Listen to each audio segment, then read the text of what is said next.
Boa noite, seja bem-vindo para mais uma edição do programa Cruzando as Conversas aqui na RDC TV, a TV que conecta o Rio Grande. Nosso assunto de hoje é uma realidade que aterroriza as mulheres no Rio Grande do Sul, no Brasil inteiro. Nós vamos falar de feminicídio, essa tragédia que em pleno século XXI ainda é uma duríssima realidade em todos os cantos deste país. Agora há pouco foi anunciado, há questão de alguns dias, números da Secretaria de Saúde e de Segurança Pública aqui do Estado sobre a criminalidade e, em princípio, chamou a atenção uma redução bastante significativa nos feminicídios em janeiro desse ano em relação a janeiro do ano passado. A redução é de 42%. Claro que é um número que, num primeiro momento, a gente tem que comemorar diante da gravidade dessa situação. Mas números são números e a realidade lá fora pode ser bem diferente. E qual é essa realidade? Qual é a dimensão da tragédia que essas mulheres vivem? Mulheres ricas, mulheres pobres, mulheres de todas as idades.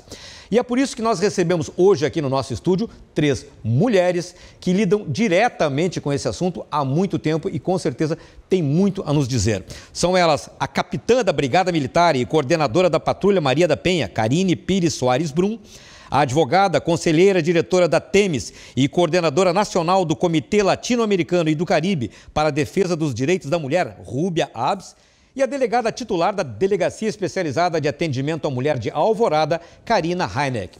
Como sempre, a gente pede a sua participação, você pode encaminhar aqui os seus questionamentos, as suas perguntas, suas sugestões pela internet, através do facebook.com/RDCTV Digital ou então pelo WhatsApp, no código de área 51 9918 99815 9990. Encaminha aqui para nós a sua colocação que a gente reproduz e coloca no debate. E eu já abro essa conversa conversando exatamente com a Rúbia, que representa a Temis, uma entidade pioneira, mais de 25 anos em defesa das questões relativas às mulheres. Rúbia, ao longo desse período todo, a entidade certamente viveu muitos momentos nessa luta da mulher por mais igualdade e especialmente nessas questões que tangem a segurança da mulher. Qual é hoje o olhar que tu tens para o que se vive nesses dias atuais em relação ao que as mulheres passam, né, diante dos seus companheiros, enfim, né, essa mortandade que a gente tem visto aí, que parece que não atenua? Sim. Bem, boa noite. Boa noite. É uma questão muito complexa que, na verdade, é muito difícil de conseguir mensurar até que ponto houve um aumento, até que ponto houve uma diminuição, porque nesse meio tempo tiveram várias legislações. Antes era o juizado especial criminal, que tinha uma forma de abordagem. Depois que nós conseguimos a Lei Maria da Penha, teve um boom de denúncias por conta de uma nova credibilidade em relação à legislação. E agora os aumentos, as diminuições podem ter relação com mídias, com programas, com a liberação de armas, né, com essa possibilidade maior de armas que as mulheres começam a ter medo, isso começa a se impor de uma forma negativa, uma maior opressão ainda em relação às mulheres, né, o que é possível observar. Agora, não tem um panorama assim que seja sempre igual. Oscila muito essa questão da violência dentro do Brasil como um todo, mais ainda, né? Então, tem regiões onde o índice é maior, outros onde acaba sendo mais reduzido. E a relação tem a ver, em primeiro lugar, com uma violência de gênero contra as mulheres, que é uma violência do exercício de poder, do poder patriarcal, do poder machista, né? Do poder que o homem ainda exerce na sociedade, porque mesmo que nós buscássemos modificar, ainda acaba sendo parâmetro o homem branco, de classe média alta, que a gente fica buscando ter, né, um parâmetro em relação a isso. Então, as mulheres ainda acabam ficando numa situação secundária ainda na sociedade. Claro que isso tem modificado, existem mulheres em vários lugares de poder, mas ainda no âmbito doméstico e familiar, dentro de casa, mesmo que essa mulher ganhe mais e tenha um poder simbólico, social maior, ali, às vezes até isso piora, né? A forma que esse homem vai encarar e poder ser mais violento ainda com essa mulher, por conta dela ter uma ascensão social. Mas isso não é a regra, né? Isso acaba sendo até a exceção muitas vezes. A maioria das vezes é uma tentativa de humilhação, né? De determinar o poder. E isso tem a ver com a cultura. E a gente tem conseguido minimizar esse problema com legislações, com políticas públicas, né? Com a patrulha da Maria da Penha, né? que a policial que nos acompanha vai poder explicar direitinho do que se trata, mas é uma política pública que logo que iniciou reduziu, inclusive, o número de feminicídios em Porto Alegre. Agora, o que me assustou muito mais do que os feminicídios consumados foi o dado dos feminicídios tentados. 355 casos de feminicídio tentado, quer dizer, quase 500 casos de homens querendo assassinar as suas companheiras, ex-companheiras, mulheres. Então, como que a gente chegou, né, nesse ponto? Assim, quer dizer, claro, ele vem, é algo que é cultural, né? Antigamente os homens podiam assassinar suas mulheres e alegar legítima defesa da honra. Isso já não pode mais, mas ao mesmo tempo a gente não conseguiu coibir essa cultura, mesmo com uma perspectiva punitiva, que a Lei Maria da Penha também trouxe, além de ser preventiva e protetiva. Muita coisa para falar, não vou parar, depois eu continuo. Então, já que citamos a Maria da Penha, né, que essa iniciativa da Brigada Militar que tem sido determinante para uma realidade de mais segurança para as mulheres, né, embora muito ainda tenha que ser feito, né? A Capitã Karina está aqui, já com certeza tem uma experiência bastante ampla nisso. Eu te pergunto o seguinte, Karina, esses atendimentos que a patrulha tem feito, né, o que tu depreende sobre o perfil das ocorrências? Geralmente essas situações, qual é a motivação que existe para o crime? Na verdade, o que nós temos constatado, né, nós temos uma média, agora no último janeiro, né, em 2019, nós tivemos em torno de 2.000 medidas protetivas concedidas no estado, nos municípios em que tem a atuação da Patrulha Maria da Penha. Nós realizamos em torno de 3.000 visitas só em janeiro, né, deste ano. Todas essas denúncias, essas ocorrências policiais, que depois viram uma investigação, um processo judicial, elas são decorrentes desse processo de violência que a mulher é submetida historicamente, né? Então, o que a gente percebe? Que ultimamente, como ela bem colocaste, né, as mulheres têm esse número que às vezes assusta, né, dos indicadores criminais em relação a feminicídio, outros tipos de violência, como os abusos sexuais, eles têm aumentado, mas muito também porque as mulheres estão se empoderando dessa informação, estão podendo contar com os órgãos, né, do sistema de justiça criminal para apoiá-las na decisão de romper com esse ciclo de violência. Então, o que se percebe é, sim, uma notificação maior desses casos de violência, aí vai desde simples ameaças, que não são simples, né, porque infelizmente a gente nunca pode mensurar quando a ameaça vai se tornar efetiva, de fato.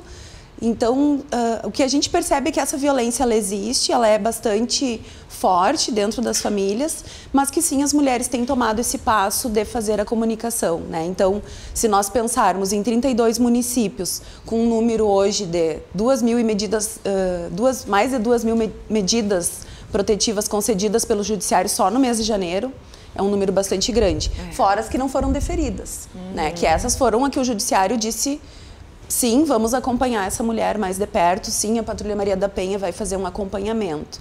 Então, o que se percebe é essa, eu acho que até, como eu disse, o termo não tem outro, né? É empoderamento mesmo, eu acho que a própria consciência de que a mulher não precisa ser subjugada a toda essa cultura machista que existe, né, que ela é bastante forte na nossa cultura, aqui no Rio Grande do Sul, inclusive, né? Então, eu penso que tem sido um avanço, por isso que quando a gente fala em números, né, estávamos comentando antes no intervalo de janeiro do ano passado para janeiro desse ano, os números, eles nem sempre nos dão a realidade, né? Então, a gente tem que ter bastante cuidado. Por trás de cada mulher vai ter uma história, por trás de cada família tem um olhar diferenciado. Então, a gente tem que fazer uma análise individual, ao mesmo tempo não está desfocado desses números que são, sim, representativos para nós como instituições públicas, né, que devem adotar políticas públicas para tentar conter.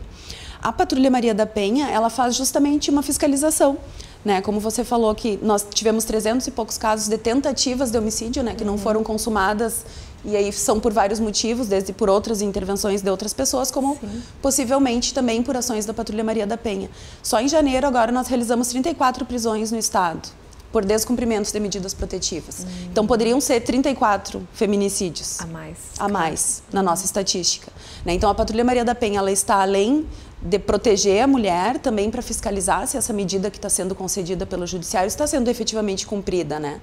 E eu tive a felicidade de acompanhar a Patrulha Maria da Penha do 19 Batalhão, aqui de Porto Alegre, essa semana, e conhecer uma mulher, né? Tantas que eu já conheci em Lajeado, onde eu trabalhava, né? Agora pude encontrar uma mulher aqui de Porto Alegre. E como chega a ser, não é entristecedor, assim, porque ela conhece a realidade dela. são os dois lados de um sentimento, né? Porque ela estava muito triste com o que tinha ocorrido, mas ao mesmo tempo muito feliz por estar recebendo os policiais na casa dela, estar mais segura. Todas se sentem muito felizes. Conseguir denunciar, né? Quer que continue a visita? Sim, ele está preso, mas eu gostaria que continuasse. Então é muito bacana a gente ter esse feedback das mulheres e a certeza de que naquele momento em que nós estamos ali e com as orientações que nós passamos, elas conseguem reverter esse quadro de violência. Não, e certamente esse tipo de suporte é que tem feito as mulheres saírem das sombras, né? Pelo menos, né, cada vez mais, né? Obviamente que quanta coisa acontece por aí dentro das casas e em outros lugares que a gente acaba não sabendo, né? E essa coragem que as mulheres têm nesse momento, né, de vencer tanto a coragem quanto o desespero de buscar ajuda, sem dúvida nenhuma faz toda a diferença para que se enfrente essa situação. E eu queria perguntar então para a delegada Karine, que é de uma cidade que é daquelas consideradas mais violentas na região metropolitana, se não no estado, que é a cidade de Alvorada, né? Como é que isso repercute no seu dia a dia lá na delegacia? As mulheres, realmente a senhora percebe que elas estão, por mais dor, por mais medo, por mais terror que estejam sentindo, elas de fato estão dando esse passo no sentido de pedir ajuda, de se colocar à luz do dia para levar o seu problema até a polícia? Olha, Ricardo, boa noite. Boa noite. Boa noite, doutora Rubens. Boa noite, capitã Karina. Realmente, a gente tem percebido que a procura é cada vez maior, mas a gente, e também o trabalho que a gente faz, que também é preventivo dentro da delegacia, eu faço algumas palestras e na medida que eu posso orientar as pessoas, eu peço também que percam o preconceito, deixem de lado, procurem realmente, porque esses números, como nós estávamos falando antes, eu acho que quanto maiores os números, melhor pra gente, né? Porque essa violência, ela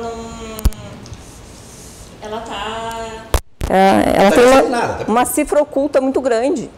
Então, um número um pouquinho maior não quer dizer que aumentou a violência. Eu acho que, por outro lado, quer dizer que as pessoas estão procurando procurando mais ajuda, né? Em Alvorada, por exemplo, nós tivemos uma redução muito grande, né, do ano passado para cá. O ano passado nós tivemos 5 feminicídios, quer dizer, o ano passado não, 2017. 2018 nós não tivemos nenhum.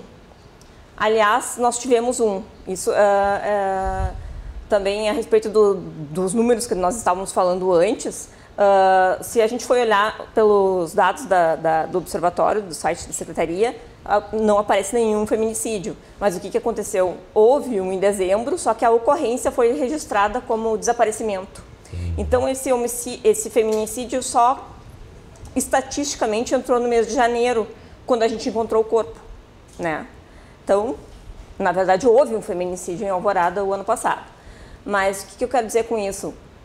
Será que essa diminuição considerável, né, de 5 para 1 feminicídio, então, representa uma diminuição tão grande da criminalidade? Eu acho que não, né? Eu acho que a gente tem que ter uma visão bem mais ampla sobre o caso, né? E como é que estão? Deixa eu interromper aqui só para mantendo o gancho aqui, já que a gente está falando da coragem das mulheres de trazer essas informações. Durante muito tempo, e era uma reclamação das mulheres, das entidades que lidam com isso também, havia aquela coisa do constrangimento da mulher se expor numa delegacia para trazer um drama tão pesado, né? Existia o medo do preconceito, dela ser mal interpretada, enfim, para dizer, né, para falar de forma elegante, né? Hoje, o comportamento dentro das delegacias, o acolhimento dessas mulheres, se dá de que forma? Para que elas possam realmente se sentir à vontade para... Na verdade, o nosso principal enfoque a atenção dentro de uma delegacia da mulher é justamente o acolhimento. É o recebimento da mulher no momento da procura pela ajuda, né? Isso é uma das coisas mais importantes que a gente tem que estimular isso, tem né? Que cuidar dentro de uma DEAN. Eu sempre digo para as mulheres também que quando... lá em Alvorada nós temos a DEAN e temos a Delegacia de Pronto Atendimento, né? Se possível, deixar para ir registrar a ocorrência na DEAN, se não houver tanta urgência, porque a DEAN tem um horário de expediente normal e a delegacia não. Porque lá a gente se não é treinado, a gente a gente procura realmente ter um atendimento muito melhor. A mulher vai poder ser atendida por uma mulher, se ela quiser. O ambiente é outro. Né? O ambiente a acolhida é outra, de uma delegacia convencional, onde a maioria são homens, aquele ambiente naturalmente mais rude, né? Enfim, né? Pela natureza do próprio trabalho, enfim, né? Até o entendimento, né, sobre a lei, na delegacia das mulheres, sobre a Lei Maria da Penha é maior, é mais amplo, sabe, nas medidas protetivas, como encaminhar, é melhor, é mais positivo que seja na delegacia bem da diferente. mulher. A orientação, principalmente com relação ao encaminhamento para a rede de atendimento, né? Um policial numa delegacia de pronto atendimento não tem esse conhecimento também, né? De encaminhar a rede, Então, até para eventual perícia, às vezes não encaminha para uma perícia que deveria ser feita, né? Então, eu sempre digo, quando puder esperar para ser atendido na DEAN, vá na delegacia da mulher. E essas conquistas das delegacias da mulher, né, por tudo isso que a gente está falando, pela estrutura mais preparada realmente para receber com o devido acolhimento, com a dignidade que tem que se ter naquele momento ali, isso já está permeando as demais estruturas? Isso chega até as outras delegacias como uma cultura para que elas realmente também ajam? Não que ajam exatamente como uma delegacia da mulher, mas que o ambiente seja mais acolhedor, embora um ambiente predominantemente masculino?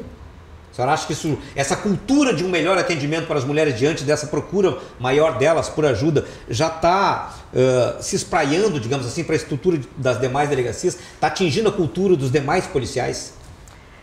Eu acho, Ricardo, que assim como... acho que todo o nosso trabalho de investigação vem se aprimorando nesse sentido.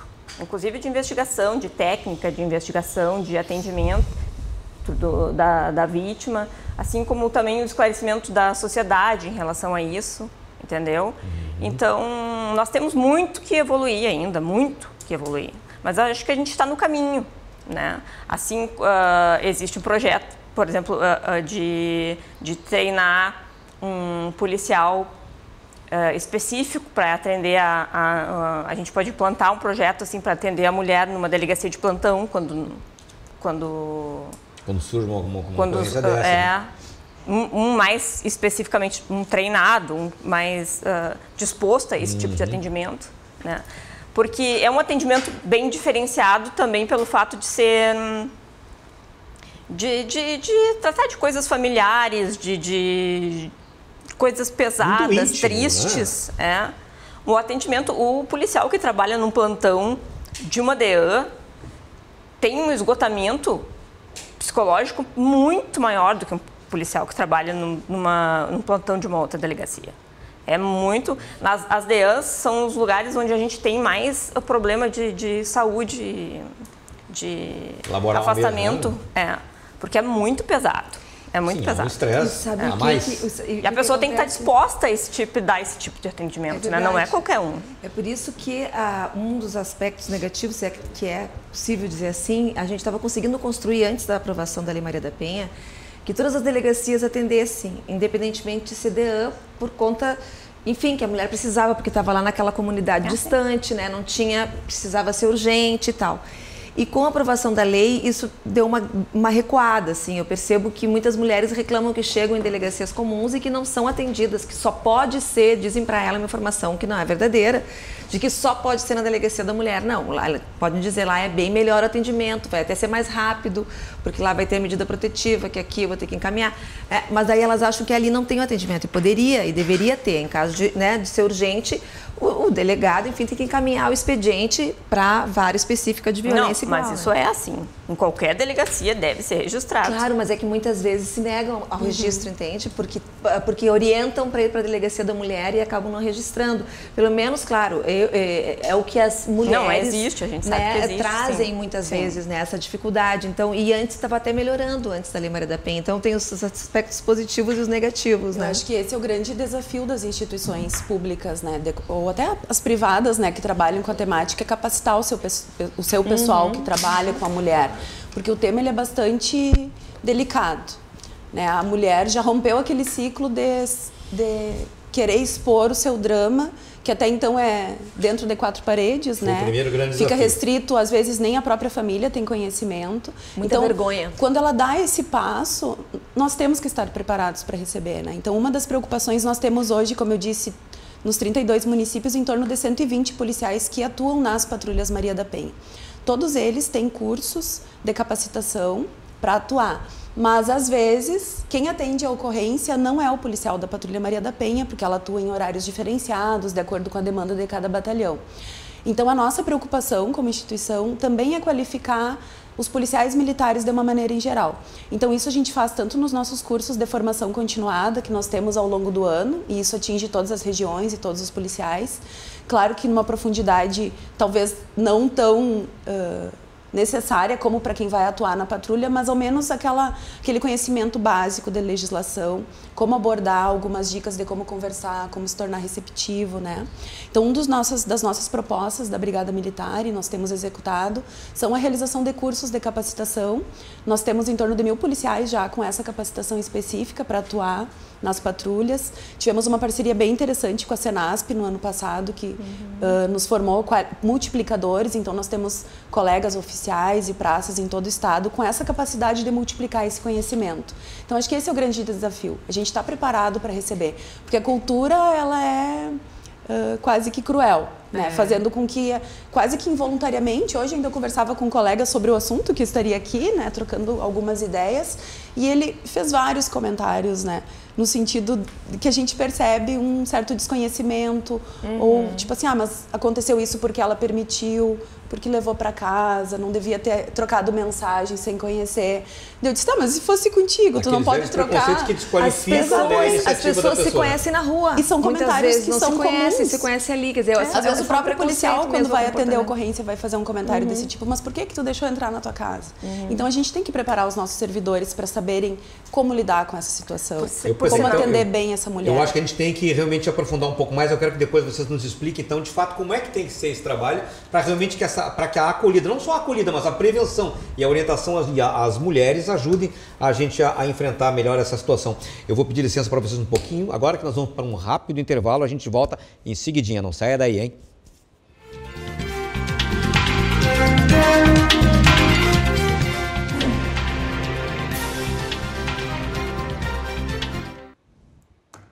O programa Cruzando as Conversas está de volta. Essa noite estamos discutindo a terrível, a dura realidade do feminicídio aqui no Rio Grande do Sul especificamente. Estão conosco hoje à noite aqui no programa a capitã da Brigada Militar e coordenadora da Patrulha Maria da Penha, Karine Pires Soares Brum, a advogada, conselheira diretora da TEMES e coordenadora nacional do Comitê Latino-Americano e do Caribe para a Defesa dos Direitos da Mulher, Rúbia Abs, e a delegada titular da Delegacia Especializada de Atendimento à Mulher de Alvorada, Karina Heineck.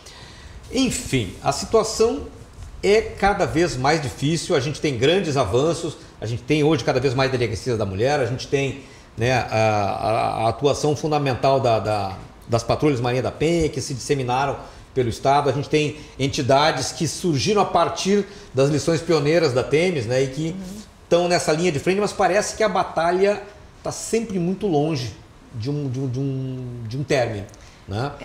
O que faz com que a gente não consiga mudar essa realidade? Aí o problema está... Claro, a gente sabe que é uma questão cultural, sem dúvida nenhuma, né? Aí já é uma questão quase antropológica, mas enfim.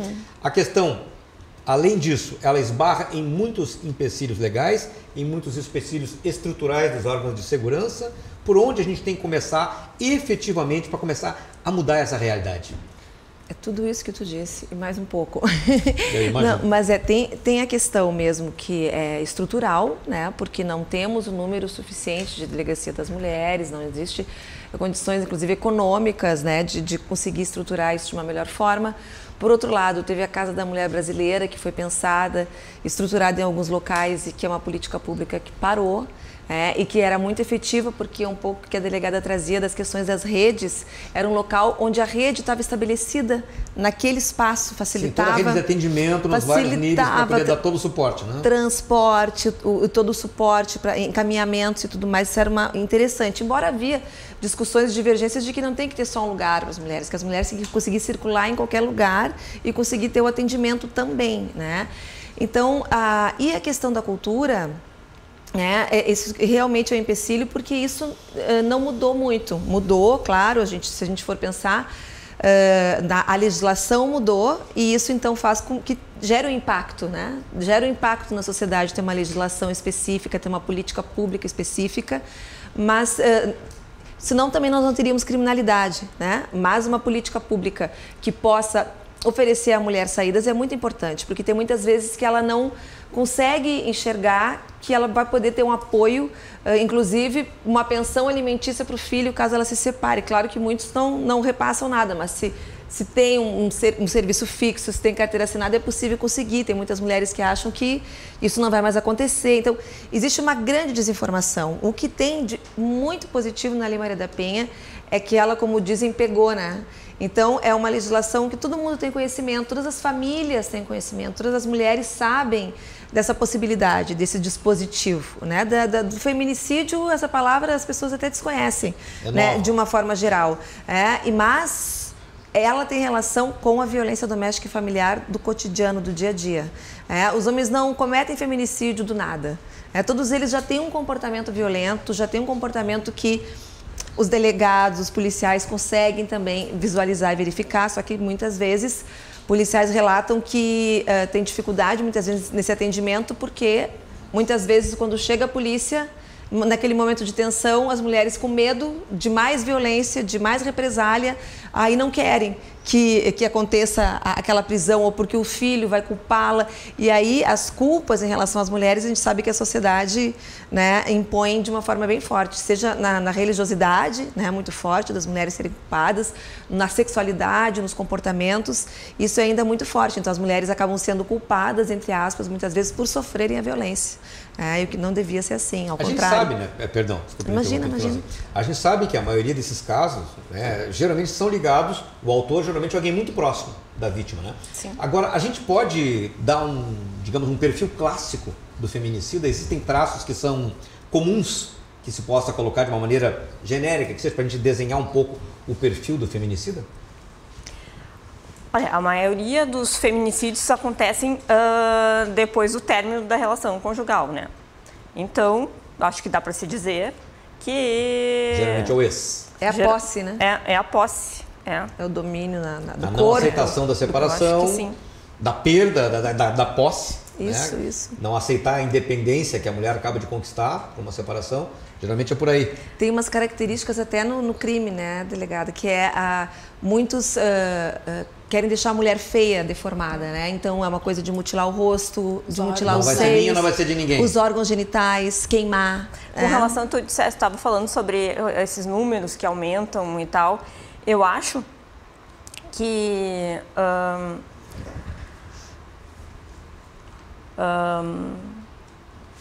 as pessoas não têm noção do tamanho desse problema, que existe ainda muita necessidade de esclarecimento a respeito disso, sabe? Porque a gente vê na delegacia todos os dias, eu acho que as pessoas não têm a noção disso, do tamanho desse problema e do tamanho das consequências desse problema com relação à saúde pública, aos filhos, sabe? Os traumas que isso gera. Ótimo. Muito além da própria vítima. É um problema de saúde pública, com certeza. Existe uma estatística que diz que 35% dos motivos que levam uma mulher a procurar um hospital, um tratamento médico, decorre da violência doméstica. Né? E até porque muitas também violência sexual, né, que acontece muito. Adoece a mulher, adoece a família.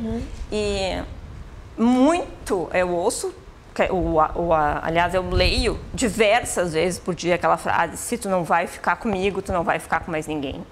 Isso é, assim, corriqueiro, muito corriqueiro. Outra coisa que as pessoas não têm noção também, que choca, por mais que a gente trabalhe com isso todos os dias, choca. Não fez a comida que eu queria, dá um soco no olho, dá um chute na barriga, sabe? É umas coisas grotescas. Motivos mais torpes. Grotescas, E a gente sabe que a gente tem acesso as pessoas que fazem esse tipo de ocorrência são as pessoas de poder aquisitivo mais baixo. Então, a gente depende muito desse esclarecimento também para fazer com que as mulheres de poder aquisitivo mais alto também se predisponham a fazer esse tipo de ocorrência, a não se intimidar, a ter um comportamento como esse que nós estávamos falando dessa vítima do Rio de Janeiro, que ela está se expondo e muito agora, e é ótimo isso, para que as pessoas vejam que ela realmente é uma vítima. Ela se expôs ainda na máquina ela do hospital, realmente é uma vítima. Toda machucada, ela ainda assim ela falou. Ou seja, é preciso muita coragem. Então, muita coragem. Ela não se colocou numa situação de menos-valia em momento nenhum, de culpa em momento nenhum. E é a postura que a gente tem que ter, para as pessoas terem noção do tamanho do problema. A sociedade ainda é muito preconceituosa em relação a isso, ou seja, esse medo que a mulher eventualmente venha a ter de não, eu não vou me expor porque vão me julgar, vão me pré-julgar, vão achar que eu facilitei, que eu dei chance, aquele medo da ridicularização, isso ainda é forte como era antes? Forte, tanto que as mulheres que procuram mais delegacias de polícia são as mulheres de classe média mais baixa porque não tem outro caminho. Algumas que têm outros caminhos não procuram porque ainda sentem vergonha, porque ainda são julgadas. E se for violência sexual, então mais ainda. Querer culpabilizar as mulheres por questão de violência sexual é ainda mais forte. É pelo comportamento, é pela roupa, enfim. E a gente sabe que não é nada disso. Mulheres idosas são estupradas, meninas, crianças são estupradas. E infelizmente ainda quem mais comete esse tipo de crime sexual é o próprio pai, seguido do padrasto. Então, isso é um dado também que quando as pessoas não sabem se assustam, mas é uma realidade. Ou até o caso agora, esse caso terrível de agora, desse idoso numa reserva indígena aqui em Porto Alegre, que estuprou as duas netas, e sendo ele, inclusive, portador de HIV. Quer dizer, isso é bem aquela coisa, dentro do ambiente da própria família. Mas isso eu sou advogada de vários casos. Infelizmente é comum. É terrível a gente dizer que isso é comum. Infelizmente é. Olha só, a gente até tem uma campanha no CLADEM, o Comitê Latino-Americano, que tu citaste aqui, que é Brincar ou Parir. Porque as meninas, elas ficam grávidas com 9 anos de idade, com 10 anos de idade. A gente está trabalhando não com meninas de 15 para cima, que pode ser um problema, mas ainda são adolescentes, A gente está trabalhando com as que são vulneráveis até pela questão da idade aqui no Brasil, que é até 14 anos. A maioria, a imensa maioria dentro de casa. Tem também estupros na rua e algumas dessa idade, claro, a gente não tem isso, a gente não tem esse dado assim, de quem foi o principal estuprador quando não registra uma ocorrência policial. Então esse dado não vem muitas vezes, mas a imensa maioria dos casos na nossa região, na América Latina, no Caribe, aqui no Brasil, são por parentes, com o pai em primeiro lugar, e as meninas não acabam tendo o direito de realizar o aborto legal nessas circunstâncias, que é previsto no Brasil, é legalmente possível, mas existe todo um preconceito, até com meninas dessa idade, se avalia o comportamento que elas têm ou deixam de ter. Uma menina com 12 anos ficou grávida do pai, não, mas como? Parece inacreditável, mas acontece muito isso. E uma outra coisa que eu queria mostrar também é a Themis tem um dispositivo que chama o PLP 2.0, está aqui atrás, ó. Tem também trabalho para trabalhadoras domésticas, um app também para falar sobre os direitos das mulheres que são trabalhadoras domésticas. O AP Juntas, que as promotoras legais populares, que são mulheres que são formadas na comunidade sobre seus direitos, elas acabam ajudando outras promotoras, às vezes até acompanham mulheres nas delegacias de polícia. E o que eu queria comentar, esse PLP 2.0 foi um trabalho que teve a vara especializada com o Tribunal de Justiça, com a Polícia Militar e Polícia Civil, que por um tempo funcionou, mas que agora não existe mais recursos ou vontade política, enfim, porque isso precisa, que era um dispositivo de segurança no próprio celular, onde as mulheres podiam acionar a rede de segurança, inclusive a polícia após um registro. Mas estava sendo testado isso aqui, Estava sendo testado então. E foi ótimo teste, foi super positivo, só que não está sendo implementado. A juíza Margelli, sempre que nos encontra, como vamos conseguir? Falta mesmo que esses órgãos que precisam estar juntos atuem efetivamente, porque eu acho que existe também muita preocupação de que a própria rede não dê conta. E sendo uma rede que é de instituições públicas que não dê conta, isso é um problema, acaba sendo um problema, é uma responsabilidade que ainda não existe, digamos, individualmente. Existe uma responsabilidade coletiva para que as mulheres não sofram violência, não sejam assassinadas, mas no momento que se responsabiliza essa rede por uma mulher específica, se acontece qualquer coisa, é mais difícil. Então, acho que existe um receio de instaurar essa política pública e não se dá conta disso por conta de efetivo, por conta de uma série de questões, Falando dessa questão de estrutura, eu queria trazer aqui uma outra questão também, que a gente também são casos que a gente vê seguido, que são as medidas protetivas, que claro que é um recurso de proteção, de manter o cônjuge, enfim, o suspeito afastado, mas a gente vê que muitas vezes isso não adianta nada. A gente tem um caso agora recente de uma menina de 20 anos em Guaíba, que estava com a medida protetiva, no entanto, o suspeito, o ex-namorado, o ex-marido, enfim, lá foi lá e conseguiu dar 5 facadas nela. Felizmente ela sobreviveu, mas a medida protetiva não foi suficiente para dar essa proteção. O que falta para que esse guarda-chuva de proteção de fato seja mais efetivo? É só uma questão de efetivo? É a maneira como aquela medida protetiva os limites que ela define? Por que ela não é mais efetiva?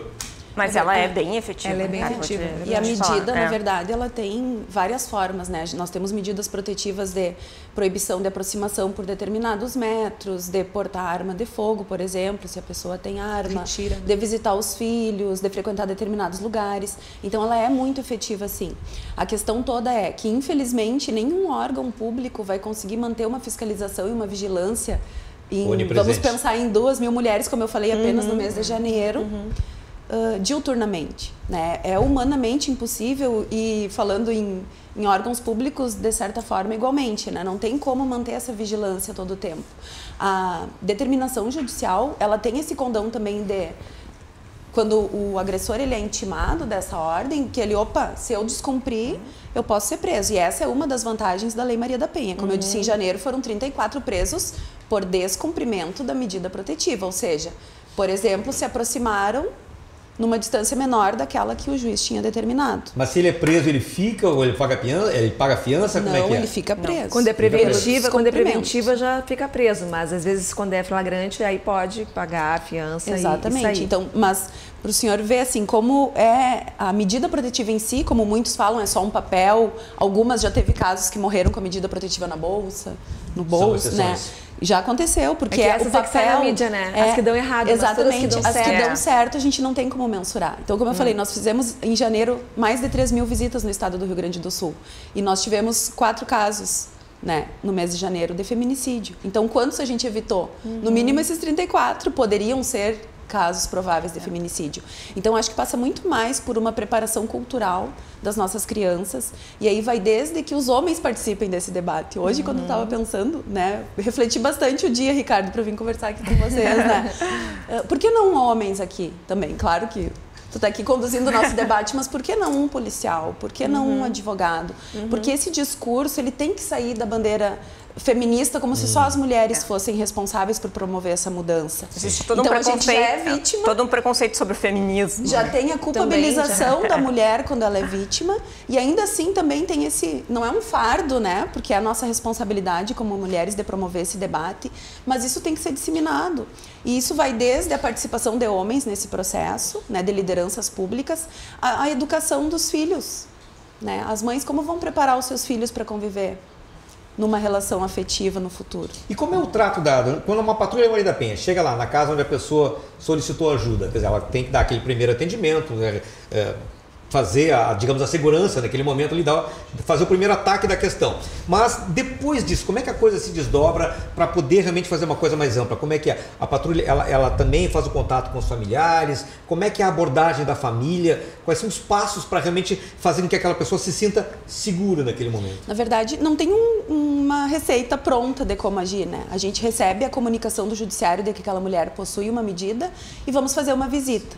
Né? Num primeiro momento, até para ver se a vítima se sente à vontade de nos receber. Em alguns casos, inclusive, muitas negam a presença da polícia porque acham pior ou porque estão se expondo ainda mais, né? Já passaram pela violência, os vizinhos vão ficar sabendo. Então, existe essa primeira visita para conhecer a situação, para ver se elas desejam o nosso acompanhamento.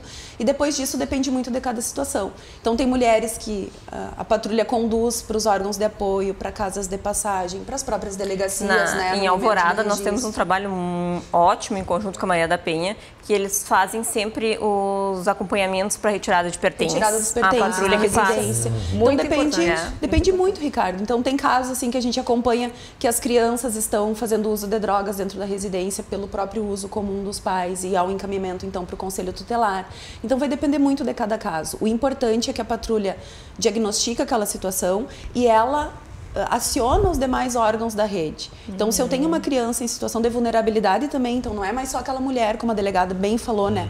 O feminicídio, ele não é só um crime contra a vida, da mulher. Ele é um crime contra a criança, contra a mãe, o pai que perderam aquela filha, que foi toda uma morta. estrutura, né? Toda uma questão, desestrutura uma família, e daqui a pouco o filho dessa mulher que foi vítima hoje também vai se tornar uma vítima ou um agressor, porque conviveu.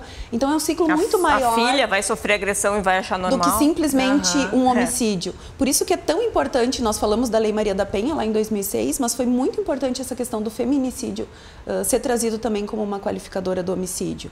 Porque parece que a gente quer, as feministas enlouquecidas com a bandeira, né, querendo apenas mais uma judicialização. E na verdade não é isso. O que a gente quer é que esses dados estatísticos apareçam. Sejam reconhecidos. Eles estão invisíveis. Né? São tantos homicídios no Brasil que a morte das mulheres, por serem mulheres, passa despercebido. Então, no momento em que o poder público trouxe essa possibilidade de nós conseguirmos identificar os homicídios praticados em razão da situação de gênero da mulher, foi muito importante. Para a gente poder diagnosticar essas realidades e saber como atacar. Então, é um problema muito profundo, muito mais cultural do que apenas a presença policial pode resolver. Então, nós precisamos de trabalhos aí integrados com secretarias de educação, de assistência social, com as ONGs. A né? Lei Maria da Penha prevê, né, um trabalho todo preventivo e de educação nas escolas, mas que nós nunca conseguimos avançar. E o despertar dessa responsabilidade social também, né, é muito importante, porque como a gente vê as mulheres sendo agredidas, pedindo socorro e as pessoas não socorrerem, né, por acharem que é problema de marido e mulher. Exatamente. Nós temos desde 2004 uma lei que obriga a notificação compulsória da Polícia Civil em casos de agressão contra a mulher nos hospitais públicos e privados. Não sei porquê, mas eu nunca recebi nenhuma notificação dessa. Alguns locais dizem que fazem de saúde, sempre que também que eu falo, que eu faço a crítica, mas não chega, né? Não chega essa notificação compulsória, que deveria ser todos os casos onde há suspeita, porque não é um registro policial. É só uma notificação para se ter como uma saúde pública. Exatamente. E poder definir estratégias. Exatamente. Sim, registro, porque a saúde pública não é só física, né? É mental. As mulheres, muitas delas estão num processo. Assim como é no caso de abuso sexual. Abuso sexual, isso funciona. Tem medicação, inclusive, específica para as meninas. E no abuso sexual mulheres. A gente é notificado. Essa determinação é cumprida. É cumprida, é verdade. Mas agora a violência contra a mulher, eu acho que não. Talvez. Será que as pessoas que estão trabalhando ali acham que não, isso não é importante? Eu vejo relatos de que problema não privado. Tem gente que há muito trabalho, então eles vão atender uma pessoa que está ali sofrendo em vez de ficar preenchendo ficha. Já ouvi reclamações dessa forma, então a gente sabe, mas não deveria ser assim, né? Deveria ser de uma outra forma, porque efetivamente a gente precisa ter esse dado para ampliar a política pública de saúde, inclusive específica sobre isso, né? Porque se a gente não tem o dado, é como se não existisse. Tem pesquisas que mostram que a violência contra a mulher, ela é muito, além de cultural, ela é também decorrente da violência estrutural da nossa sociedade. Então, em lugares em que a violência é maior contra os homens, inclusive, né? Homens vítimas por outros homens de homicídio, também o feminicídio é maior.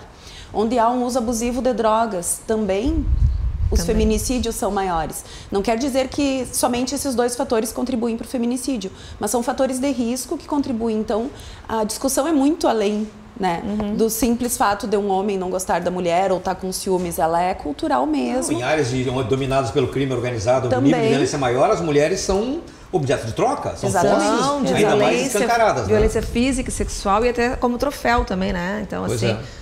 realmente é um problema que se agrava nesse contexto, com certeza. Mesmo que algumas, por algum momento, acreditem que estão num lugar de empoderamento, porque estão com o chefe do tráfico, sei lá. E essa vinculação dos sistemas, né? O sistema de justiça tem que trabalhar casado com o sistema de saúde. Então, essas notificações da saúde são muito importantes, porque elas podem nos dar o perfil do agressor, que você nos perguntou, né? Tá, e como é que é esse agressor?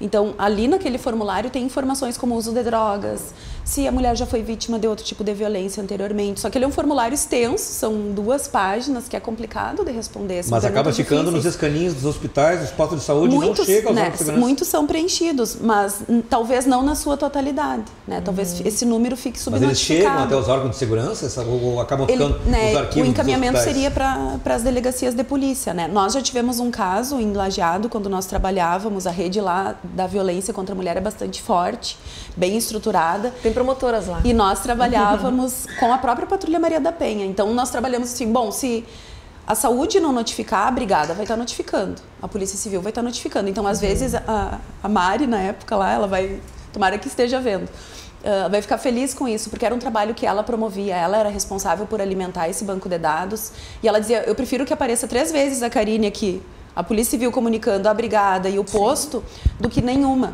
né? Porque aí ela essa violência já é invisível, e aí se nenhum órgão público que tem o dever de comunicar o faz, ela preferia tirar a estatística excedente ali da análise, porque daí nós tínhamos a informação. Então lá, inclusive, a Patrulha Maria da Penha, a gente fazia inclusive o preenchimento dessa notificação de violência.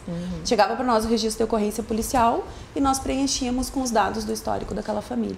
Agora, como é que é para vencer as resistências dentro de ambientes, digamos, conflagrados, como esse que eu acabei de citar, onde são dominados pelo tráfico, às vezes são enclaves onde a polícia tem muita dificuldade de penetrar, enfim... As entidades comunitárias que estão ali dentro, por exemplo, elas não são também elementos que podem ser uma ajuda importante para dar um encaminhamento às mulheres que estão sofrendo esse tipo de coisa? Digamos, uma Patrulha Maria da Penha, por exemplo, ela consegue estabelecer uma relação com uma associação comunitária, uma associação de pais, ou enfim, qualquer entidade, qualquer grupo organizado dentro da comunidade. Como é que se dá essa relação para ter dentro das comunidades um pouco mais de alcance para essas mulheres? Sabe que é bastante interessante, né? Eu tô, agora faz um mês mais ou menos que eu tô na adjuntoria de polícia comunitária e nós trabalhamos outros programas, né? Como o ProERD, que nós falávamos anteriormente, e as ações de polícia comunitária de uma certa forma. A Patrulha Maria da Penha, ela está dentro dessa filosofia de polícia comunitária e de aproximação.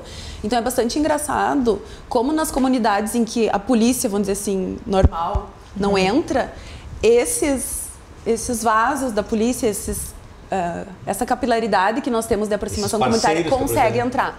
Então o proerdiano entra, o policial comunitário entra, a Patrulha Maria da Penha entra, porque a comunidade confia e quer aquele serviço, inclusive quem não gosta da polícia.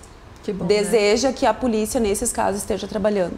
Então, a Patrulha Maria da Penha tem uma penetração bastante grande nas comunidades, assim como o ProERD, os programas de polícia comunitária, e isso facilita muito. Esse vínculo com a comunidade, com os outros órgãos, isso pode ser os postos de saúde, o presidente de bairro, uma associação de mães, associação de pais, algumas escolas que às vezes têm um domínio muito grande naquela comunidade. Criando esse vínculo com a polícia, a nossa atuação fica muito mais fácil. E a gente percebe, sim, uma aceitação muito grande do nosso trabalho. Com certeza.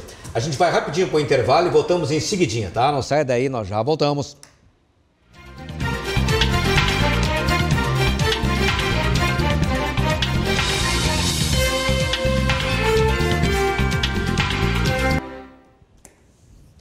Estamos de volta com o programa Cruzando as Conversas para levar adiante a nossa discussão sobre esse terrível problema que é o feminicídio. E eu queria perguntar para vocês, entre tantos instrumentos que se tem hoje para tentar enfrentar essa situação, qual é o papel que as redes sociais têm tido? Elas têm sido bons auxiliares no sentido de tanto de conscientização quanto, por exemplo, no auxílio às investigações, à elucidação dos casos? Delegada, a senhora tem percebido alguma influência das redes nos casos que lhe caem lá na Delegacia da Mulher em Alvorada? Olha, a internet como um todo é um fator muito positivo como divulgação da informação, né? Mas dentro da delegacia, as redes sociais, por exemplo, são utilizadas mais como meio para praticar crimes do que para nos ajudar, né? É verdade. Porque nós temos um crime novo agora, que é o da divulgação de fotos, íntimas. Sim. Isso, nossa, como vingança, isso a gente tem muito. Pra ver que ninguém se vinga de homem mostrando nude de homem, né? Pra ver como a sociedade ainda é machista, isso é uma prova, né? Essa é a prova mais... A exposição da mulher ela é sempre muito mais grave que a do homem. A do homem às vezes chega a ser até elogiosa. Chega a ser até uma questão de, não, o homem pode, porque o homem tem algum poder naquilo ali. A mulher não, a mulher vai ser sempre vexatória. Essa é uma vingança só se for algo pra, tipo assim, diminuir o homem, diminuir o que o homem considera o mais importante, tipo assim. Aí sim, acaba sendo uma vingança de exposição na rede, mas a gente vê que essa questão da sexualidade, de fotos íntimas e tudo mais, afeta fortemente as mulheres. Tem casos de meninas que trocam de colégio, que tentam suicídio, né, que já até se suicidaram por conta dessa exposição nas redes, né? Então, assim como a divulgação, bem como a delegada colocou, como a divulgação de qualquer fato é muito importante, pelas redes também tem muitas vezes o aniquilamento de uma pessoa pela rede social, né? Agora, o que eu queria colocar é se de fato as redes, por elas terem essa capilaridade toda, digamos, a informação circula por tudo, de certa forma ela também não pode ser utilizada como um instrumento de conscientização, de esclarecimento, pela abrangência que ela chega. Eu não sei, Sim, isso já pode. é perceptível hoje nas comunidades. As mulheres usam isso para pedir socorro, digamos assim, para que outras usam para alertar para o caso de outras. Enfim, as redes estão sendo percebidas para isso também, não só para essas coisas que a gente tocou agora? Eu acredito que as instituições têm que estar atentas para essa evolução da mídia, né? Da divulgação de informações. Então, a Brigada tem investido bastante nas redes sociais com divulgação da informação. Essa é uma das nossas missões, né? Trabalhar também na prevenção, não somente na repressão, e justamente buscando a educação. Então, as nossas redes sociais, seguidamente, a gente coloca alertas de tipos de crime que estão ocorrendo, não especialmente só de violência contra a mulher, mas de outros tipos todos, né, que são possíveis de serem cometidos. Então, acho que nós temos que utilizar essa fonte, né, de informação, desde que não seja fake news, né, trazendo isso em prol da sociedade, trazendo essa informação. A divulgação desse caso que nós tivemos no Rio de Janeiro e as discussões em anos anteriores não chegaria nunca nessa proporção, nós não estaríamos discutindo talvez esse assunto hoje aqui, porque ficou se sabendo muito rapidamente, quase que imediatamente o que aconteceu com ela, como que aconteceu. Então a informação sendo difundida, e inclusive sobre os direitos, como nós falamos do feminicídio, da Lei Maria da Penha, quais são os órgãos que têm acesso, como buscar ajuda, quais são os tipos de serviço, eu acho que isso tudo agrega. Né? Claro que nós temos esse viés de que os crimes podem ser praticados também pelas redes sociais, mas nós, como instituição pública, temos que trabalhar a informação, a difusão da informação. Eu acho que um dos maiores problemas no relato, na notificação desse tipo de violência é justamente a vergonha, ou não saber como proceder, onde ir. E o fato de eu não saber e ter que perguntar para alguém como eu faço já é difícil. Então, se eu souber onde eu ir, pelo menos, eu tenho que procurar uma delegacia especializada de atendimento à mulher. Eu não preciso estar perguntando para o meu vizinho, para a minha vizinha, onde eu devo ir. Eu já sei, eu vi no Facebook, eu vi no Twitter, vi uma reportagem, alguma coisa assim. Então, acho que isso facilita bastante, né? E as instituições têm que começar a trabalhar em cima disso, né? Com produção de vídeos, campanhas educativas. Eu acho que é um nicho que nós temos que explorar. Agora, mencionaste várias vezes aqui, a gente acabou não esclarecendo, mas agora eu vou aproveitar o gancho para esclarecer e fazer uma relação com uma hipótese, digamos assim. Citaste muitas vezes o ProERD, né, que é um programa fantástico que a Brigada Militar tem, que é um programa de prevenção às drogas, que é a visita de brigadianos em aulas nas escolas, né, para orientar as crianças e a alunada do ensino médio, do fundamental principalmente, sobre as drogas, enfim, com vários esclarecimentos. É uma coisa que já existe há muitos anos, né, todos os anos formam turmas bastante extensas, né? E sem dúvida isso tem um resultado fantástico. Agora, isso também não pode ser uma boa ferramenta para tratar da questão da agressão dentro de casa? Por exemplo, isso não pode ser pensado nisso também? Na verdade, que bom que tu me fez essa pergunta. Deixou a bola picando, que bom que né? Certamente eu tenho uma resposta. Claro. Na verdade, assim, o ProERD, ele já vai fazer 21 anos já no nosso estado, né? E ele começou como um programa de prevenção às drogas e a violência, esse é o nome dele. E ele trabalhava muito em cima das drogas, do que as drogas faziam, dos efeitos, dos sintomas, mas os últimos currículos, as atualizações pedagógicas que foram feitas e curriculares trouxeram justamente o contrário, a necessidade de nós prepararmos as crianças para a tomada de decisões saudáveis. Então, o currículo atualmente do ProERD, que ele é, por exemplo, esse ano a nossa meta é atingir 63 mil alunos de 5º ano no estado. Então, nós vamos trabalhar com 63 mil crianças, como ele tem que tomar uma decisão diante de um fato. E isso pode ser desde uma simples oferta de droga até um ato de violência que ele está vendo contra uma colega, contra um envio de nude, por exemplo, que alguém mandou para o colega e ele viu como ele fazer, como ele relatar esse tipo de caso. Então, o ProERD ele não prepara mais somente para que se evite o contato com drogas. Mas ele prepara, sim, para que aquela criança saiba tomar decisões saudáveis e com responsabilidade. Então, esse é o foco do programa hoje. Né? Então, nós temos 10 encontros. Se eu não me engano, em um deles só a gente trabalha sobre o álcool e o tabaco, que são as drogas lícitas, né?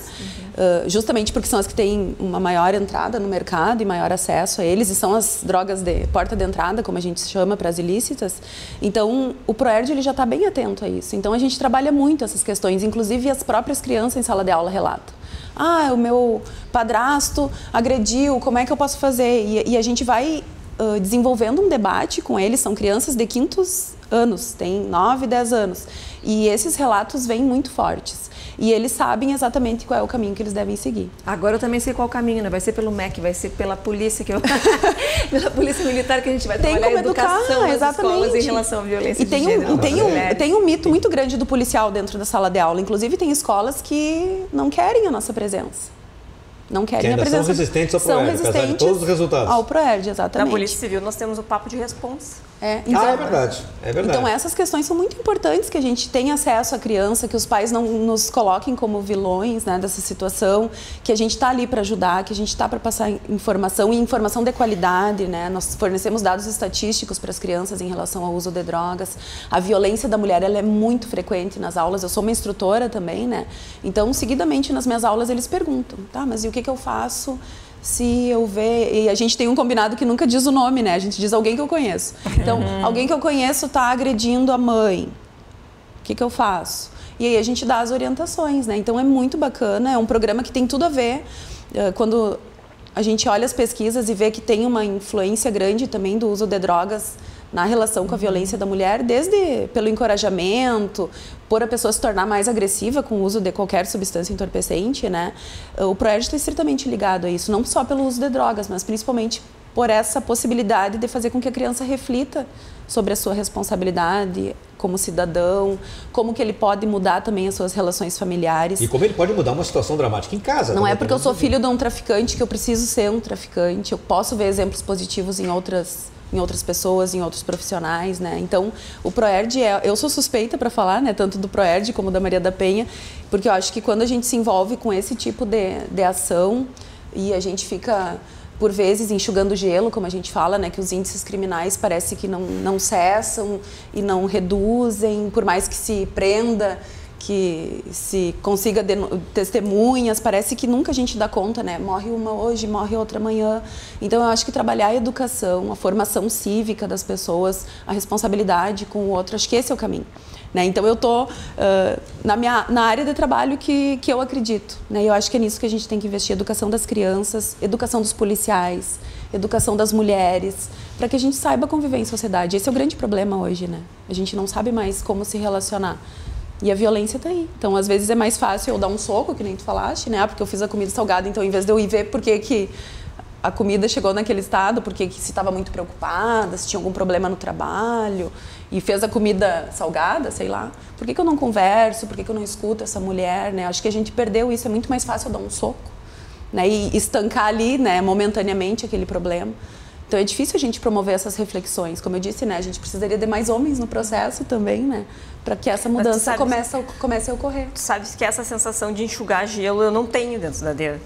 Isso é um dos fatores que me faz gostar dessa atividade, de me sentir bem diferente. Porque eu me sinto já dentro do acolhimento e dentro da própria... A gente sente que a gente impede a progressão da violência, entendeu? Eu vejo o resultado do meu trabalho. E isso dentro da polícia é... Das experiências, delegada, que a senhora tem quando recebe uma mulher que vai lá em busca de ajuda.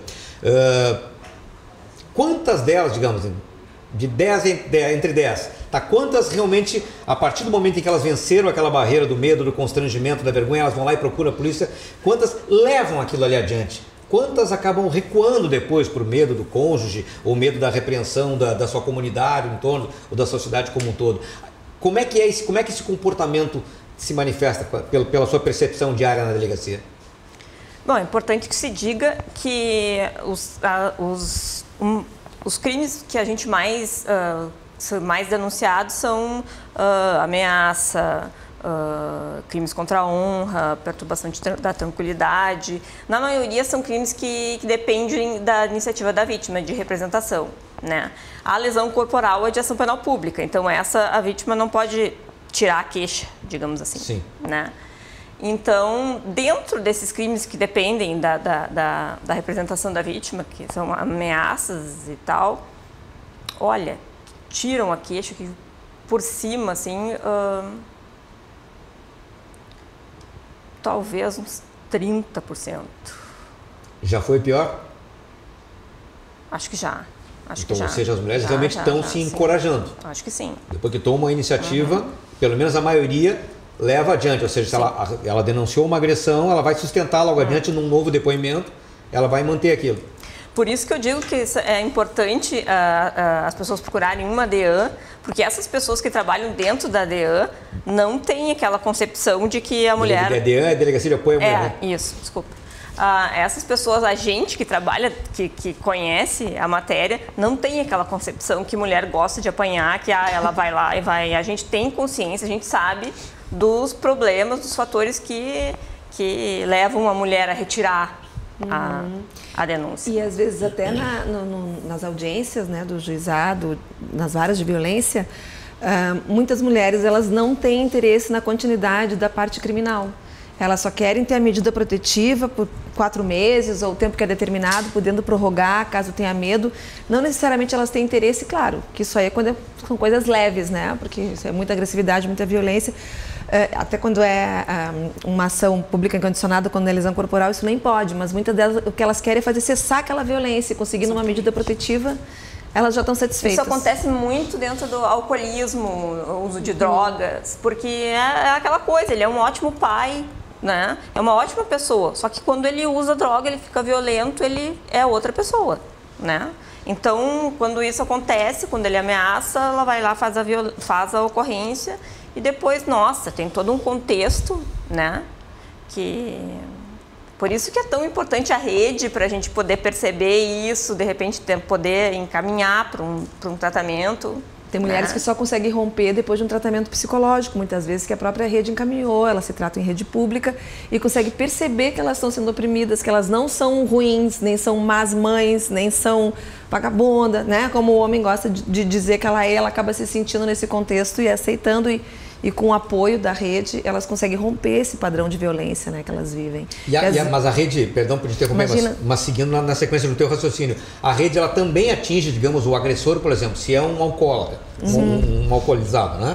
Ele apesar a mãe, a esposa, a cônjuge, enfim, ela é protegida, é afastada do convívio, mas aquele problema é dele também. Ele é alvo também do programa, é encaminhado para alguma instituição? Não em todos os fóruns, não em todas as cidades. Depende muito da cidade. Né? Mas assim, em Porto Alegre tem um trabalho, sim, quando esse homem aceita fazer um tratamento psicológico, né? Não é obrigado, o juiz, o senhor gostaria de fazer, sim, porque eu quero poder ver meu filho, ou porque eu quero melhorar. Aí eles podem fazer, tem alguns lugares que tem redes de atendimento, só para homens, inclusive. São Paulo é um lugar que tem, onde eles conseguem, eles inclusive trazem bons resultados em relação a isso, né? De homens que conseguem se enxergar como um agressor que eles não se enxergavam. Não só numa agressão física, mas eles conseguem perceber, meu Deus, eu só vim aqui, não fazia nada, nunca fui ao mercado, nunca fiz uma comida, nunca troquei uma fralda, nunca ajudei minha mulher em nada, só reclamava, só xingava. Né? Tipo assim, se enxergar num outro modelo, né? Então tem sido bem positivo. O problema é que não tem políticas públicas efetivas, não é algo que o Tribunal de Justiça dispõe, é algo que o Poder Executivo também. Então, em locais onde é feito um trabalho também para homens é bem positivo. Mas também não é uma coisa compulsória, é necessário toda uma articulação, tem que haver a disposição da pessoa. Encaminhamento para também, né? Também tem encaminhamento para quando são alcoólatras ou quando usam drogas, também é possível encaminhamento. Eu queria falar de uma questão, assim, eu queria até perguntar para as colegas aqui de mesa a opinião. Porque aqui, quando eu estive até no outro debate, era uma questão bem recente, né, da possibilidade em relação à legítima defesa, da possibilidade de violenta emoção ser um dos fatores, medo, violenta emoção. E isso me remeteu ao tempo onde isso era justificativa para que os homens feminicidas, né, que assassinavam suas mulheres, justificassem que foi sob violenta emoção porque eu vi ela me traindo, porque eu soube que ela me traía, ou porque agora vão dizer porque eu vi um nude dela na internet, o que seja. Então, essa violenta emoção, eu posso assassinar essa mulher. Além disso, a possibilidade ainda maior de armamento. Eu queria perguntar se isso no teu papel aqui... Por favor, imagina, fique à vontade, imagina. Porque uma questão totalmente procedente. Né? E se vocês acreditam que isso influencia, porque a gente sabe que não é a maioria dos casos que é por arma de fogo, não sei exatamente o dado, mas é arma branca que chamam, né, com facas, estrangulamento, queimam e tal, não necessariamente é com arma, mas isso facilita, na minha opinião, facilitaria ainda mais, né? Qual a opinião de vocês quanto a isso? Tu quer dizer com relação à mudança na legislação quanto aos requisitos, o excesso na legítima defesa? Isso, né? Claro que isso ainda vai passar pelo Congresso e tudo mais, mas assim, né, o que isso poderia acarretar assim, na experiência que vocês têm? Eu acho que na prática, acho que não muda muita coisa, porque a legítima defesa é uma excludente de licitude, assim, todo aquele que alegar e provar que a legítima defesa vai ser absolvido, né? Mas vai responder pelo excesso. Antes nós não tínhamos uma definição de circunstâncias que poderia ser esse excesso. Agora a lei vai prever. O excesso vai poder ser por violenta emoção, o excesso vai poder ser por isso, por aquilo, né? Então eu acho que essas circunstâncias antes já vinham sendo analisadas, sabe? Agora só vai estar expresso. Deixa eu ver como um caso que esses dias eu vi o exemplo. Aquele caso do rapaz, do marido da Ana Hickman. O cunhado que a defendeu e acabou matando um agressor. Na realidade, ele agiu com excesso na legítima defesa, mas ele foi absolvido em razão das circunstâncias. Que o juiz analisou as circunstâncias, provavelmente, e concluiu que não se esperava uma outra conduta dele, né? Então, acho que na prática não vai ter muita diferença, não. Eu acho que, sinceramente, essa mudança legislativa tem um intuito muito mais de psicológico do que de prático vai ter. Eu até tinha procurado essa informação, né, de como se dão, então teve um último levantamento feito pelo IPEA que fala são 50% dos homicídios que ocorreram entre 2009 e 2011, 50% com uso de arma de fogo, 34% com instrumentos contundentes ou perfurantes e sufocamento, outros tipos de meio, os demais, né? Então a gente vê que assim, meio a meio, né? Ao mesmo tempo, como são crimes passionais, tu comete ele de qualquer forma. Estando ou não, né, sob violenta emoção, como é um crime de ódio, tá tão forte esse sexismo, e ele vai cometer de qualquer forma. Eu penso com arma ou sem arma. Eu acho que não tendo arma. No nosso caso não vai ter muita aplicação mesmo. Quem não tem arma vai cometer com uma faca que todo mundo tem em casa, vai cometer com uma corda. Como eu digo assim, o fato de ser esse crime de ódio, ele pode ser praticado de qualquer maneira, independente do instrumento que o agressor tenha. A gente pode pensar que portando uma arma de fogo facilitaria, porque ele é um instrumento, obviamente, muito mais agressivo e com potencial lesivo muito maior. Os homens ficam exatamente. Mas aí a gente também, e aí eu nem estou dando a minha opinião, vou só levantar detalhes para que a gente possa, se for evoluir no debate ou não. Mas também esse uso de armamento também pode ser utilizado em defesa da mulher, desde que ela cumpra os requisitos e possa portar uma arma, né? Então a gente já teve casos de mulheres que com a força física não conseguem repelir uma agressão. Esse caso do Rio de Janeiro foi, como nós estávamos comentando antes ali, eu e a delegada, né? Ela conhecia golpes de jiu-jitsu e mata-leão e ela soube se defender. Ele não tinha arma de fogo nenhuma. E ele estava com tanto ódio no momento de cometer aquele crime que ele ia cometer, se ela não soubesse como se defender. E a extensão dos ferimentos exatamente. Dela, imagina, então eu penso que... E aí, como eu digo assim, acho que a gente tem que analisar os dois viés.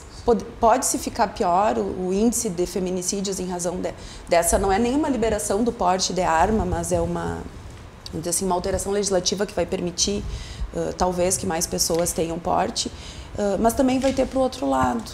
E no caso da legítima defesa que eu estava te falando... Tem que refletir bastante, né? E cada pessoa vai usar de uma forma, né? A gente não vai ter uma receita. Tem gente que tem arma e não vai sair matando simplesmente porque tem um porte. Né? A gente está se encaminhando agora para o final do programa, mas eu acho que era interessante pela representatividade que vocês têm, né? Pela atuação de vocês nas suas áreas respectivas. Eu gostaria que cada um de vocês fizesse uma colocação direcionada para as mulheres em casa, no sentido de orientá-las, né? De como elas devem agir consigo mesma, de que forma elas têm que se imbuir do espírito de se valorizar e de correr atrás, de fazer o que tiver que fazer por si. Eu começaria, capitã, contigo. Que dica tu dá para as mulheres? Pra onde que eu olho? Ali. Bom, eu diria que em qualquer caso que você se sinta ameaçada, que esteja sofrendo algum tipo de violência, sendo isso nesse momento ou em outro momento, procure as polícias, procure qualquer órgão de apoio do seu município. Nós temos uma rede bastante fortalecida em vários municípios. Se essa rede não existe no seu município, faça com que ela exista, promova essa mudança. Nas questões de emergência, ligue para o 190, a Brigada Militar vai estar sempre atenta para essas questões. Nós temos aí as nossas patrulhas qualificadas e com atendimento de acolhimento para receber bem vocês, os problemas de vocês e saber como encaminhar da melhor maneira possível esse problema. Então se fortaleçam, acreditem sim no sistema, não acreditem naquilo que falam, que você é subjugada, que você é menor, que é inferior, que não pode falar, que ninguém vai te ouvir. Você tem voz e nós estamos aqui para escutá-lo. Rubem. Uau! Muito bem. Não, eu acredito que é isso mesmo, que devem acreditar nas instituições públicas, né? Mesmo que não seja bem atendido em algum momento, em algum local, que devem buscar um outro local, uma outra informação, que existe toda uma facilidade hoje nas redes que foi colocada aqui de buscar informações, né? Do que é Patrulha Maria da Penha, o que é 190, quais são os caminhos, o que acontece após o registro, porque a maioria das mulheres sabe que tem ali Maria da Penha, mas o desdobramento disso depois não. Mas é bem importante, porque um dos desdobramentos é justamente ter uma proteção, né? Ter uma medida protetiva que vai assegurar que esse homem fique afastado. Então, acho que e caso, né, as instituições públicas também não deem a resposta, existem órgãos de denúncia, né, existem corregedorias, existem locais para que a gente possa aprimorar e melhorar o trabalho. Eu acho que é isso, busquem ajuda, não fiquem sofrendo aquela violência, nunca se sintam enlouquecidas, né, as mulheres acabam achando que tem problemas até psiquiátricos, porque é isso, tu é louca, ou então o comportamento sexual não é adequado e as mulheres acabam acreditando nisso. Então, acho que é importante que vocês saibam que não é por aí, né? Caso vocês sejam ofendidas, que vocês têm que procurar apoio e ajuda. Delegada Karina, seu recado. Eu acho que é isso, né? Que elas têm que saber que vocês têm que saber que vocês não estão sozinhas, que tem muita gente que trabalha nisso, que tem muita gente que vive isso, que tem que se comportar como essa vítima do Rio de Janeiro que foi agredida agora, tem que botar a cara, mostrar a cara e dizer, olha só o que fizeram comigo, né? Para que as pessoas vejam isso, para que essa violência apareça realmente como ela de fato é, né? Talvez a gente não consiga resolver esse problema, o teu problema, mas talvez a gente possa te ensinar a ver uma saída, né? Te ensinar a ter forças para, de alguma forma, superar esse tipo de problema. Então, a gente realmente não tem como solucionar o problema familiar, né? Mas a nossa função é dar um caminho, né? Nossa, eu acho que vocês já falaram tudo. Não, sem dúvida que os caminhos que vocês colocaram aqui, eu acho que tudo foi colocado aqui pelo resultado do trabalho que vocês têm feito, sem dúvida nenhuma, colocam uma condição de esperança para as mulheres, que obviamente elas têm que dar o seu primeiro passo, mas acho que a partir do estímulo que vocês dão e tantas outras mulheres trabalhando na linha de frente, tanto nos órgãos de segurança como em entidades como a Temis e tantos outros, em associações comunitárias, enfim, pessoal que está lá, né, nas vilas, nos clubes, onde quer que seja, e seja qual for o nível da classe social, sempre tem gente, né, disposto a fazer com que esse problema seja trazido à luz do dia para ajudar as pessoas que tanto precisam e não são poucas, né? Então eu queria agradecer muito a participação de vocês e, acima de tudo, parabenizar pelo fundamental trabalho de vocês, que sem dúvida nenhuma tem feito diferença na vida das mulheres, com certeza. Eu agradeço a sua participação e convido você para estar novamente aqui amanhã às 10h30 da noite em mais um programa Cruzando as Conversas aqui na RDC TV. Um abraço, até amanhã.